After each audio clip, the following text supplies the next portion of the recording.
ఆచారాన్ని ఆచరించడం, ఖచ్చితంగా విజ్ఞులైనటువంటి వారి చేత ఆచారాన్ని ఆచరించడం, వాళ్ళ గురించి తెలుసుకొని ఆచారం ఎలా ఉంటుంది, ఏ విధంగా ఆచరించాలి. అందుకే ధర్మశాస్త్రాలు ఆచారం గురించి చాలా గొప్పగా చెప్పాయి.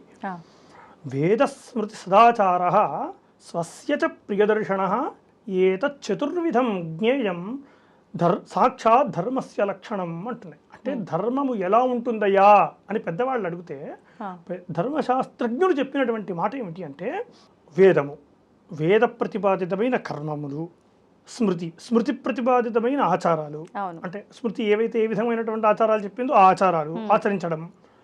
రెండవది వేదస్మృతి సదాచార, మంచి ఆచారాలు, నేను ఆచరిస్తున్నటువంటి పూజలు, పునస్కారాలు, ధార్మికమైన వ్యవస్థ, నేను ఉండేటువంటి తీరు, ఇదంతా కూడా సదాచారం కిందికి వస్తుంది.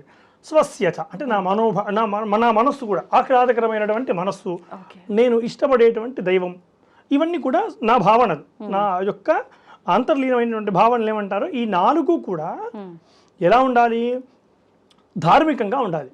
ఈ నాలుగు ఉన్నటువంటి వాడు, ధార్మికంగా ఉన్నటువంటి వాడు ఏమవుతున్నాడు, అదే ధర్మ లక్షణము ఉంటుంది. ధర్మం ఎక్కడుంది, ఈ నాలుగు ఎక్కడైతే స్థిరంగా ఉన్నాయో అక్కడ ధర్మం ఉన్నది. అదే సాక్షాత్ ధర్మస్య లక్షణం అంది శాస్త్రం.